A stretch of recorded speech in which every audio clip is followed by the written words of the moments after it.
안녕하세요. 최근에 중동은 왜 싸우는가라는 책을 읽고 그에 대한 리뷰를 남겨보려고 합니다. 이 책을 읽게 된 계기는 또 다른 독서에서 시작되었습니다. 바로 오건영님의 부의 대이동을 읽다가 생긴 궁금증 때문이었는데요.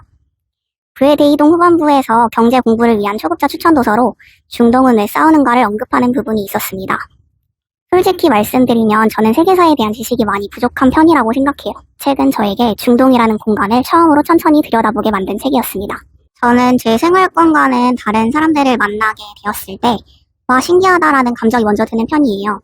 그리고 시간이 지나면 그때 스쳐 지나간 장면을 다시 떠올리곤 하는데 왜 그렇게 그때 느꼈을까 하고 한 번쯤 생각해보곤 합니다. 중동이라는 지역은 저에게 딱 그런 느낌의 공간이었습니다. 지역 이름 정도는 들어본 적이 있었지만 책을 읽으면서 처음 접하는 용어들이 굉장히 많았고 역사, 종교, 경제가 서로 얽히고 설켜 있어서 초반부에는 솔직히 굉장히 복잡하다라는 인상을 받게 하였습니다. 개인이든 사회이든 어떤 대상의 정체성을 규정하는 말에는 항상 조심스러움이 필요하다고 느낍니다. 너는 어떤 사람이야? 하고 단정짓는 말이 상대에게는 평가처럼 느껴질 수 있기 때문입니다. 책에서 가장 먼저 짚어주는 부분은 중동이라는 말 자체가 중동 사람들의 시선에서 나온 말이 아니라는 점입니다. 중동, 미들 이스트는 유럽을 기준으로 했을 때 동쪽에 있는 지역을 상대적인 거리 개념으로 나눈 표현입니다. 즉, 유럽에서 보면 가까운 동쪽은 근동, 그보다 더 먼 쪽은 중동, 그렇게 불리게 된 것이죠.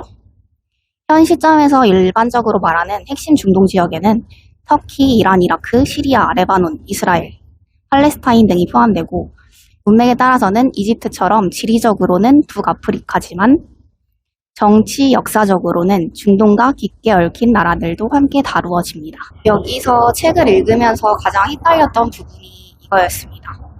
아랍이라는 나라는 없다. 아랍은 하나의 국가명이 아니라 아랍어와 문화를 공유하는 민족 문화권을 뜻하는 말입니다. 그래서 사우디아라비아도 아랍 국가이고 이라크도 아랍 국가고 시리아, 요르단, 레바논 역시 아랍 국가입니다. 책에서는 아랍 민족주의, 아랍 연합주의 같은 개념이 등장하는데요. 이때의 아랍은 다시 한번 정리해보면 하나의 나라를 만들자는 개념이라기보다 같은 언어와 문화를 가진 사람들끼리 연대의식 정도로 이해하면 훨씬 수월해집니다. 중동을 이해하는 데 있어서 종교 이야기를 빼놓는 건 거의 불가능에 가깝습니다. 이슬람은 하나의 종교이며 그 시작에는 예언자 무함마드가 있습니다. 무함마드는 기독교에서 말하는 하나님과 동일한 유일신인 알라로부터 계시를 받았다고 전해지고 이 계시의 내용을 기록한 것이 코란입니다. 이슬람이 중동에서 가장 크게 다루어지는 종교이기는 하지만 다른 종교들에 대해서도 간단히 알아두시면 조금 더 이해하기가 수월할 거예요. 많이 들어본 것을 중심으로 이슬람, 유대교, 기독교에 대해서 성서나 그 차이를 간단히 정리해보면 이렇습니다. 해당 책에서 그 차이에 대해서 언급한 내용에 제가 추가로 찾아서 좀 더 부가한 내용이 있으니까 참고만 해주세요. 책에서 인상 깊었던 점은 이슬람이 단순히 믿음의 영역에 머무는 종교가 아니라 법, 정치, 사회 질서까지 함께 규정하는 생활규범에 가깝다는 설명이었습니다. 그래서 중동 지역의 갈등은 종교 갈등처럼 보이지만 사실은 정치, 권력, 역사 문제와 종교가 겹쳐진 형태로 나타나는 경우가 많습니다. 제가 정리한 거는 5가지입니다. 첫 번째로 중동을 이해할 때 가장 중요한 기본 개념으로 민족, 국가, 종교를 같은 개념으로 생각하면 거의 모든 부분에서 혼란스럽습니다. 예를 들어서 아랍인은 무슬림, 터키인은 수니파와 같이 단정 지을 수 없고 실제로는 복잡하게 얽혀 있습니다. 무슬림은 이슬람을 따르는 사람을 말합니다. 이슬람이라는 단어의 뜻은 복종이라는 뜻과 같습니다. 샤리아는 이슬람의 율법을 말하는 건데요. 사회, 경제, 정치 규범을 포함합니다.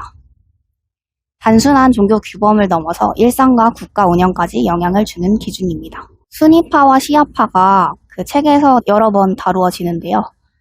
이 수니파와 시아파는 이슬람 내부의 대표적인 종파입니다.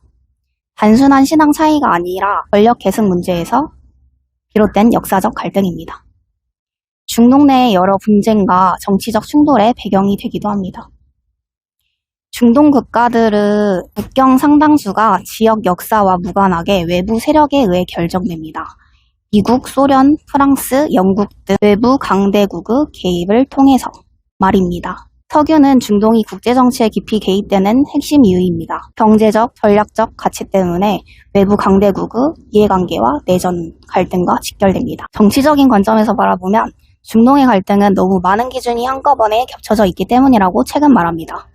민족의 경계와 종교의 경계, 그리고 국가의 경계가 서로 다른 기준으로 설정되어 있고 그 위에 식민 지배의 흔적, 자원 문제, 외부 강대국의 이해관계가 더해지면서 갈등이 끊임없이 반복되는 구조가 만들어졌다는 것입니다. 하지만 책을 읽으면서 느낀 것은 이 갈등은 오직 거대한 정치 구조로만 설명하기에는 어딘가 부족하다는 생각이었습니다.